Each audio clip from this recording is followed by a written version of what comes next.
नमस्कार, मैं हूं अर्चना। आप देख रहे हैं प्राइम टीवी। वक्त हो गया 4 बजे की 4 बड़ी खबरों का। चलते हैं पहली खबर की तरफ। वक्फ अधिनियम पर गठित जेपीसी की बैठक लखनऊ में हुई। भारतीय जनता पार्टी के सांसद और जेपीसी चीफ जगदंबिका पाल की अध्यक्षता में ये बैठक की गई। इस बैठक में सभी दलों के सांसद, यूपी सरकार के मंत्री भी पहुंचे। बैठक में शामिल होने पहुंचे खालिद राशिद फिरंगी महली और अल्पसंख्यक कल्याण मंत्री ओम प्रकाश राजभर ने क्या कुछ कहा, चलिए आपको सुनाते हैं। और अभी जेपीसी के सामने अपनी बातें रखेंगे, क्योंकि वक्फ खालिसतन मुसलमानों का मसला है। इसलिए हम लोगों की डिमांड यही है कि जो हम लोगों की डिमांड है उसकी अकॉर्डिंगली ही काम किया जाए। कि जेपीसी की जो बैठक यहाँ आहूत की गई है, उत्तर प्रदेश में वक्फ बोर्ड और शिया सुन्नी की जो संपत्ति है उसमें क्या क्या विवाद है और जो नया कानून बनाने की तैयारी हो रही है उसी पे असेसमेंट हो रहा है और कोई बात नहीं है।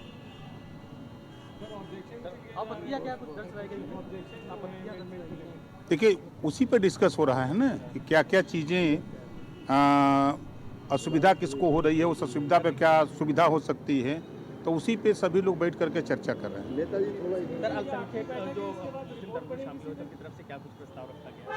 देखिए, जो प्रस्ताव लोगों की तरफ से रखा जा रहा है वो खुद कमेटी अपना डिस्कस कर रही है और स्टेट के जो अधिकारी हैं वो आपस में डिस्कस करके उसको हल कर रहे हैं। सर, लगातार अभी माइनॉरिटी वक्फ कानूनों में संशोधन पर विवाद क्यों है, चलिए आपको बताते हैं ग्राफिक के जरिए।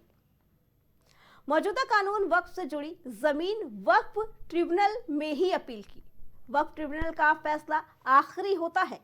किसी जमीन का इस्लाम धर्म के लिए इस्तेमाल तो वो वक्फ बोर्ड में महिला और दूसरे धर्म के लोग नहीं। वक्फ की संपत्तियों के सर्वे की स्पष्ट प्रक्रिया नहीं। संशोधन कानून revenue court, civil court, high court में अपील की जा सकती है। बता दें, ये मौजूदा कानून और संशोधन बताया गया है, जहां वक्फ बोर्ड में महिला और दूसरे धर्म के बता दें कि वक्फ ट्रिब्यूनल के खिलाफ हाई कोर्ट में अपील का आधार क्या है वो आपको बताते हैं। जमीन दान पर मिलेगी तभी उस पर दावा किया जा सकता है। वक्फ बोर्ड में 2 महिला और दूसरे धर्म के सदस्य भी रह सकते हैं। जिला कलेक्ट्रेट को सर्वे का अधिकार है। ये संशोधन की प्रक्रिया है और इसलिए मौजूदा कानून और संशोधन कानून को लेकर ये जरूरत पड़ी है।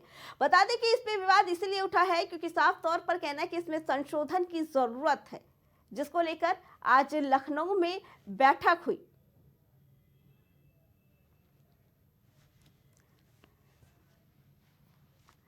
बता दें कि वक्फ जमीन को लेकर आज लखनऊ में ये बैठक की गई और ये बैठक काफी अहम मानी जाती है। बता दें कि वक्फ जमीन को लेकर संशोधन की जरूरत इसलिए पड़ी ताकि उस पे सभी को हक मिल सके, लेकिन इसकी वजह से भी इसको भी लेकर सियासत किया जा रहा था, वक्फ बोर्ड में बदलाव किया जा रहा था। ये केंद्र सरकार ने अपना ये दांव चला है, जिसको लेकर ये बैठक की गई। इस बैठक में मंत्रियों के साथ साथ मुस्लिम पक्ष के भी बड़े मंत्री वहां पे पहुंचे थे। बता दें कि क्या कुछ कहा, ये हमने अभी आपको सुनाया कि उनका क्या कुछ कहना था। मीटिंग खत्म होने के बाद उन्होंने काफी बातें हुई जो उन्होंने बताई, लेकिन बता दें कि ये जरूरत इसलिए पड़ी क्योंकि वक्फ बोर्ड जमीन को लेकर काफी समय से ये कहा जा रहा था कि इसमें संशोधन की जरूरत है। इसी पे आगे जानकारी देने के लिए हमारे साथ वरिष्ठ पत्रकार विनय तिवारी जुड़ चुके हैं। विनय जी, संशोधन को लेकर आज लखनऊ में मीटिंग चल रही थी, क्या कहना है इसके बारे में और क्यों ये जो जरूरत पड़ी है, इसका क्या असर पड़ सकता है वक्फ बोर्ड को लेकर? देखिए, वक्फ बोर्ड जो संशोधन विधेयक है जी, वो सदन में आया था और उसको पार्लियामेंट ने जेपीसी के पास भेजा। अब चूंकि जेपीसी गठित हुई है और उसमें विपक्षी पार्टी जोर शोर से यही मांग कर रहे थे कि इसको जेपीसी के पास भेजा जाए जी, तो जेपीसी के पास जब गया है तो उसकी ये पहली मीटिंग जो लखनऊ में शेड्यूल्ड हुई थी, जी, जिसकी अध्यक्षता जगदंबिका पाल जी कर रहे हैं, जी, वहां पे जो मुस्लिम धर्म गुरु हैं और जो मुस्लिम स्कॉलर्स और उनसे रिलेटेड जो भी बॉडी हैं उनको बुलाया गया था। जी, उन लोगों ने अपने पक्ष रखा है। ठीक है, ठीक है, और ऐसे ही निरंतर कुछ और भी मीटिंगें आने वाले समय में होंगी। फिर उसके बाद एक मसौदा तैयार होगा जो वक्फ बोर्ड के वक्फ बोर्ड संशोधन विधेयक जो है उसके लिए जो है जेपीसी अपना रिपोर्ट पार्लियामेंट में पेश करेगी। ठीक है। जहां तक देखिए वक्फ बोर्ड का सवाल है, जी। तो डेफिनेटली लोकतंत्र में देखिए, लोकतंत्र में 3 ही पिलर हैं। एक कार्यपालिका है, विधायिका है और न्यायपालिका है। जी। अगर न्यायपालिका के समक्ष कोई दूसरी न्यायपालिका चल रही है तो ये डेमोक्रेसी के लिए तो खैर खराब है ही है। जी। अब वो किसी एक धर्म विशेष से नहीं है। अगर वो हिंदू धर्म में भी कोई ऐसी कोई व्यवस्था हो जो जुडिशरी को चैलेंज करती हो, भारतीय लोकतंत्र के किसी एक पिलर को चैलेंज करती हो, जी। ऐसी व्यवस्था किसी धर्म में नहीं होनी चाहिए। जी। शायद उसको दूर करने के लिए ही मौजूदा पार्लियामेंट उस विधेयक में वक्फ बोर्ड विधेयक संशोधन लेके आई है और उसमें कुछ चेंजेस करना चाह रही है। जी। उसको एक सकारात्मक दृष्टिकोण से सबको लेना चाहिए।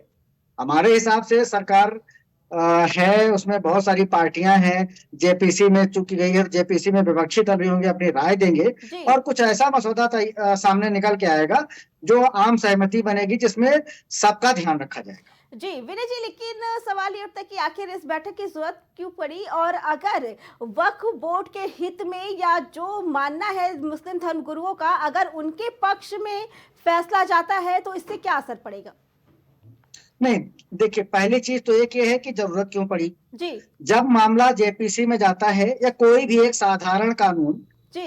अगर संसद के अंदर लाया जाता है, ठीक है। तो उसमें संसद सदस्यों के बीच में एक डिबेट रखी जाती है, उस पर चर्चा होती है। जी। साथ में ये प्रावधान है भारतीय डेमोक्रेसी में, लोकतंत्र में, कि आप जनता की राय लेते हैं। जनता की जब राय लेते हैं तो उसमें उस धर्म या उस समाज से रिलेटेड जो बॉडी हैं उनको आमंत्रित करते हैं, जो सोशल जीवन व्यतीत कर रहे हैं वैसे लोगों की राय लेते हैं, जनता की राय लेते हैं और उनको एक कंसोलिडेट करते हैं। फिर उसके बाद एक मसौदा तैयार होता है कि उस पर सरकार आगे बढ़ती है, क्या चेंजेस करके बढ़ती है। तो ऐसा नहीं है कि मुस्लिम स्कॉलर या धर्म गुरुओं से जो है मतलब सलाह नहीं ले सकती है, उनसे सलाह लेगी। जेपीसी में तो जो गठित मेंबर हैं, जो मेंबर उसमें रखे गए उस कमेटी में, उनकी बहस होगी। उससे संबंधित जितने बॉडी हैं, वो चाहे मुस्लिम स्कॉलर्स हों या मुस्लिम धर्मगुरु हों, ठीक है ना, तो उनसे सबसे और हिंदुस्तान के अलग अलग कोने में जाके उनसे जो है सलाह ली जाएगी और उन सलाहों को मद्देनजर रखते हुए फिर कुछ किसी कंक्लूजन पे ये कमेटी पहुंचेगी और अपना मत पार्लियामेंट के अंदर रखेगी। ठीक है जी विनय जी, आपका बहुत बहुत धन्यवाद। बता दें कि आज लखनऊ में ये बैठक लगातार चल रही है, अब फैसला कुछ ही देर में आने वाला है।